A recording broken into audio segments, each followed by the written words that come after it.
I stepped into the greenhouse. The moment I did, I was too shocked to speak.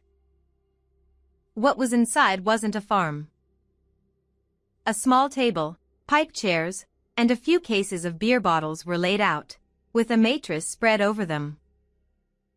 A large industrial fan was running, but the temperature inside the greenhouse was clearly hotter than outside. In that hot space, my mother-in-law was listening to the radio. Her cheeks were flushed, and she didn't seem to notice that I had entered. I ran over to her. "Fiona." At my call, she finally noticed me and turned her face towards me with a smile. But she couldn't speak, only moving her mouth without sound. This was bad. I took her out of the greenhouse. Sitting her in the garage, I ran to the nearby vending machine. I just needed to get her something to drink. I rushed back to her with a cold sports drink. She drank it eagerly, like a child gulping down juice. Watching her, I couldn't help but cry. Once she looked a bit better, I spoke up. "I can't stand this anymore. Please come to our house right now. I'll go get the car." Just as I was about to leave to fetch the car, she grabbed my shirt and said something. "Fiona?" Looking into her eyes, I asked what it was. In a small voice, she said, "I appreciate it, but it's impossible. We're practically strangers now." Her face was expressionless, as if she had given up on everything. "What do you mean?" It was a day of gentle, quiet rain. My husband, Matt, and I were talking with our heads close together. "Maybe we should take turns checking on her, like Quinn suggested." He sighed deeply. We were talking about Fiona, my mother-in-law. Matt's elder brother Ian, his wife Helena, and their child Scout lived with her at his family home. Last time we visited with travel souvenirs. "Bring the tea quickly." Helena called out to Fiona in the kitchen, sounding haughty. I wondered why she sounded so high and mighty. As I stood up to check. "Oh, don't worry about it. It's always like this." Ian stopped me. I exchanged glances with Matt, who then stood up. "Hey, Matt. I said don't worry about it." Ian shouted in a threatening tone, completely different from how he spoke to me. Matt, unable to defy his brother, sat back down. While all this was happening, Fiona brought the tea and slowly placed it in front of us. Watching this, Ian muttered, "You're so slow. Can't you move any faster?" I wasn't the only one who heard it. Scout, fiddling with a smartphone nearby, smirked. "If you're done, go back to your room quickly." Helena coldly told Fiona as she brought some snacks from the kitchen. Immediately, I said loudly, "I came to see Fiona. Let's have tea and snacks together." Helena sighed dramatically. After a moment's thought, "I'm fine. Quinn, Matt, please take your time," she said before heading to her room, looking lonely. Why were they treating her so harshly? At first, I didn't understand, but as days passed, I arrived at a possibility. Maybe she was being mistreated. I hoped I was overthinking it, but something felt off. So, I shared my thoughts with Matt, and we were having this discussion. "I wish River were here." River is our son. This spring, he adjusted to working life in his second year as a professional and moved out. He's a grandma's boy. If River were here, he wouldn't overlook this situation. But he was busy with work and rarely visited us. But we shouldn't worry, River. Let's handle this ourselves. You're right. We agreed to take turns visiting Fiona every weekend. The next weekend, I stood in front of the house where Fiona and the others lived. I stared at the nameplate that read Castillo. Although Fiona and I aren't blood related, she's precious family. Matt is the second son, but I've tried to act in a way that honors being a part of the Castillo family. And yet, though I didn't have concrete proof Fiona was being mistreated, I clenched my fists unconsciously. As I was about to press the intercom, I heard a voice from behind. "Oh, Quinn?" I turned to see Fiona standing there, holding grocery bags in both hands. A lot of them. I quickly took the bags from her. "Oh, thank you." She welcomed me warmly into the house. "Fiona." I hesitated, recalling the previous visit, worried she might end up serving tea again. Noticing my hesitation, she smiled and said, "It's fine. Everyone's out today." I placed the bags on the table and casually asked about the large amount of groceries. Apparently, Ian and Helena had asked her to shop, but it was far too much for a 70-year-old woman to carry. Sometimes, Helena forgets my meals. She took some ready-made meals to her room. Forgetting meals? That's impossible.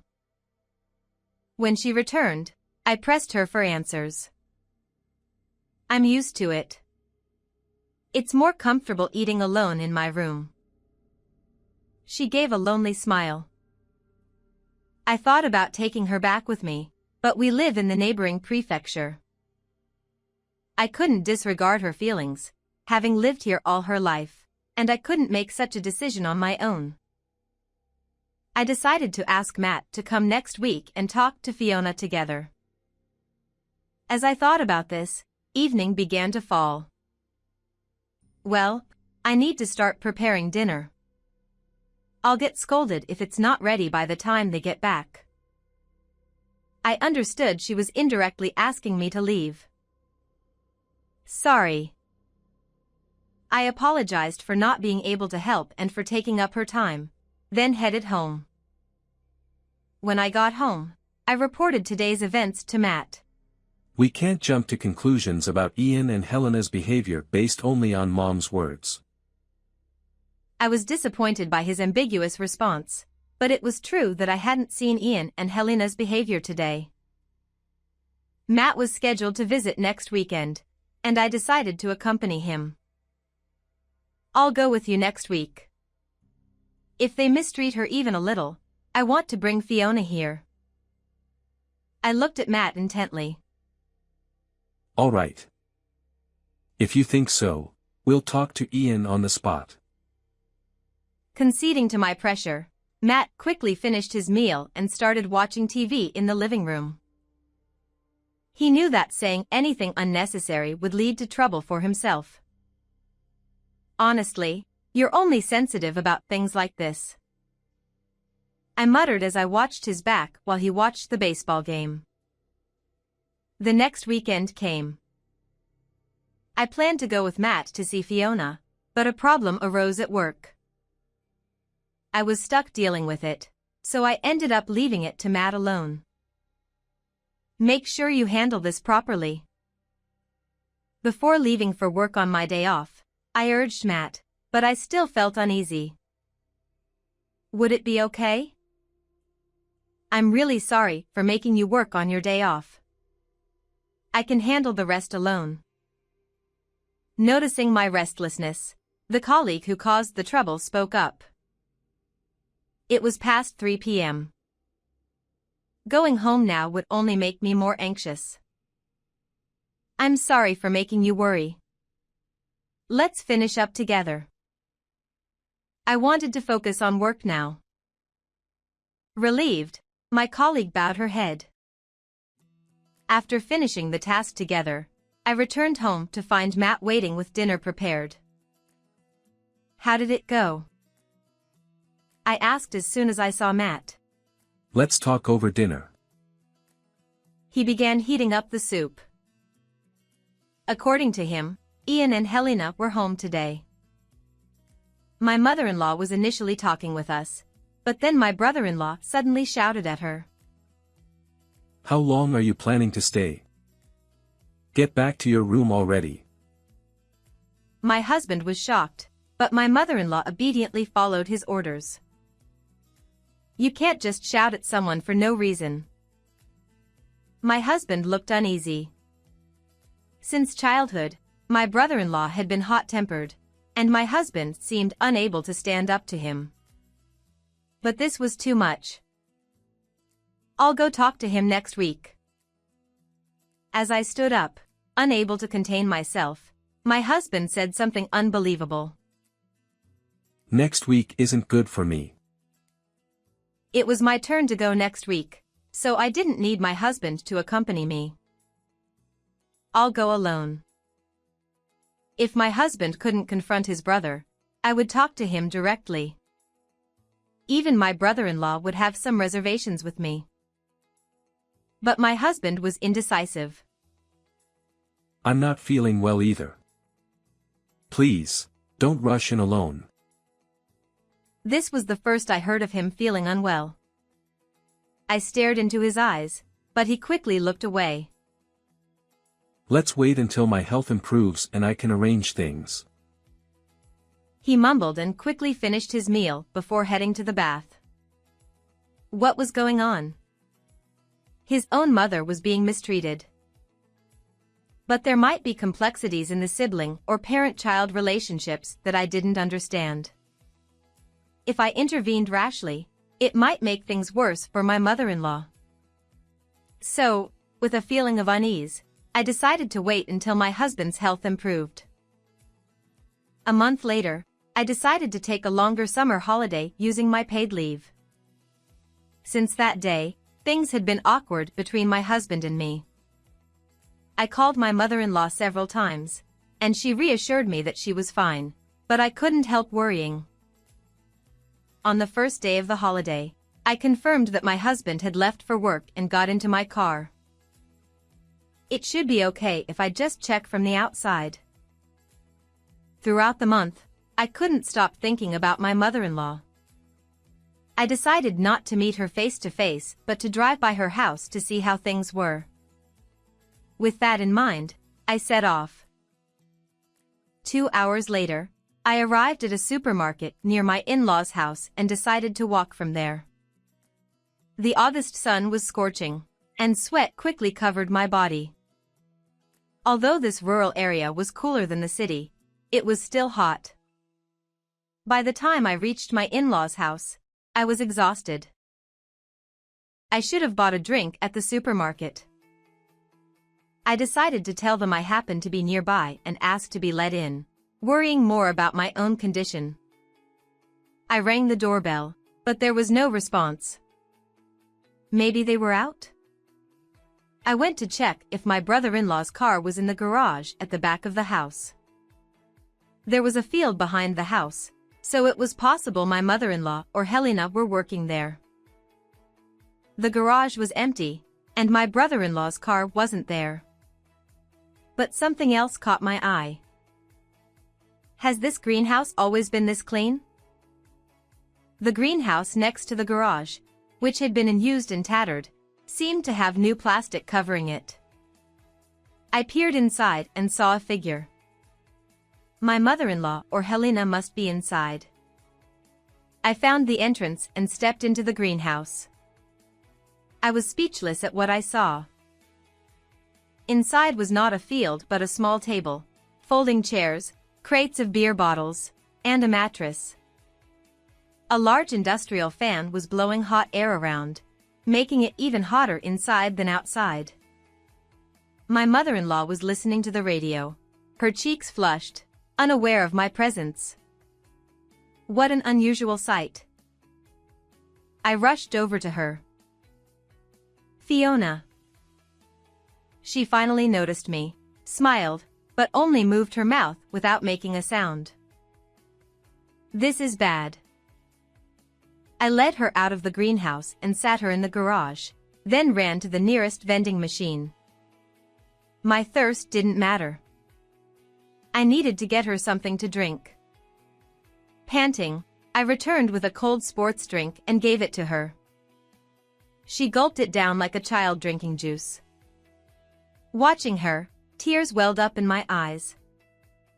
This was abuse. As her color improved, I spoke. I can't take this anymore. She looked at me blankly. Come stay with us. I'll bring the car around. Ignoring her response, I started towards the car when she tugged at my shirt. Fiona? Bending down to her level, I asked what she wanted to say. I appreciate it, but I can't. What did she mean by can't? She continued.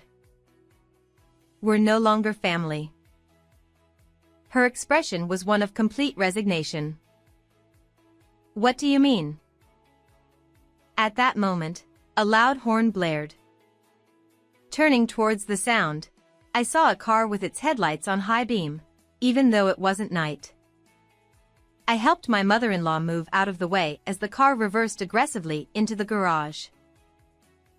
I'm sorry. I tried to apologize to my brother-in-law for being in the way, but he cut me off with a shout. Trespassing. I knew entering the property without permission was wrong, but this was excessive. My mother-in-law's life had been in danger. Wait a minute. I shouted back, matching his volume. I shouldn't have entered without permission, but don't call me a criminal. Helena started laughing, and Scout was playing with his phone, seemingly uninterested. Did you hear that? She admitted it. This thief. This was outrageous. Calling me a thief is too much. I argued back, but it was futile. My brother-in-law instructed Helena to call the police. Well, since she used to be family, if she leaves now, we can overlook it this time. I reacted to Helena's words. Used to be family? Her earlier comment about being strangers nagged at me. What do you mean? I pressed Helena for an explanation. Didn't you know? You're already divorced. I was stunned. What? Me, divorced? Was this why my husband didn't want me to visit alone? Is this why things had been awkward between us? My mind raced. Hurry up and call the police. His voice snapped me back to reality. There must be some explanation. I decided to trust my husband over these people and stood my ground. Call the police if you must. But first, tell me why my mother-in-law was in that greenhouse. I pointed towards the greenhouse. Helena looked at me like I was clueless. She smells like old people. It's disgusting. What? I couldn't comprehend their reason. They had banished her to the greenhouse because of her smell? This family's lack of basic decency was appalling. The brother shouting for the police, the woman treating people like objects, and the indifferent child. It was too much. You can't stay here. Come with me now. I took her hand, and pain shot through my arm. My brother-in-law had hit me. You're just after money. Thief. He leaned in, his sweaty, dirty face intimidating. You won't get a penny from us. He raised his hand to strike me, but at that moment, the sound of police sirens approached.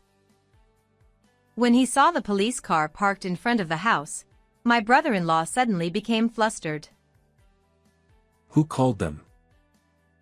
This time, he turned the blame on Helena and Scout. What on earth are you doing? One police officer and my husband rushed over from the patrol car. As soon as I saw the police officer's face, I felt a wave of relief. The police officer was my son, River. He had graduated from university last year and joined the police force. I knew his first posting was near here, but I hadn't expected him to come today. River, why are you here? River raised his hand to stop me. He was on duty, so he had to maintain his professional demeanor. We received a call from a neighbor saying there was a disturbance in the yard. With that, River approached my brother-in-law. Can you explain the situation? Irritated by River's formal tone, my brother-in-law clicked his tongue. It's nothing. Just a family argument. But why are you here? And what's with that outfit? River's police job in the local station was news to my brother-in-law's family. River sighed lightly and explained. We've received numerous complaints about noise from this house. So, we've been patrolling the area frequently. My brother-in-law and Helena looked awkwardly at the ground. I never imagined you'd relegate someone to a greenhouse. River looked sadly at my mother-in-law. My brother-in-law seemed to realize he couldn't win against River and turned his anger towards my husband. Did you bring them here? Hesitant at first, my husband responded firmly. I decided I wouldn't be at your beck and call anymore. My husband had known I was coming today from River and had pretended to go to work while waiting nearby. When I brought my mother-in-law out of the greenhouse, he called the police. Hearing this, my brother-in-law laughed loudly. So it's trespassing and attempted kidnapping, then? Helena seemed to agree, smirking. My brother-in-law shoved me. Well done for calling the police before I did. Hey, officer, arrest this woman. My brother-in-law was pushing for my arrest, but River didn't budge. Instead, he sternly addressed my brother-in-law. Signing a divorce paper without consent is a crime, and such a divorce is invalid. Are you aware of that? Huh? Scout, who had been silent until now, reacted. Scout, what does that mean? Apparently, Scout had misinformed his parents. He had told Helena that if they got my husband to sign the divorce papers, she could sign my part, and it would be legal.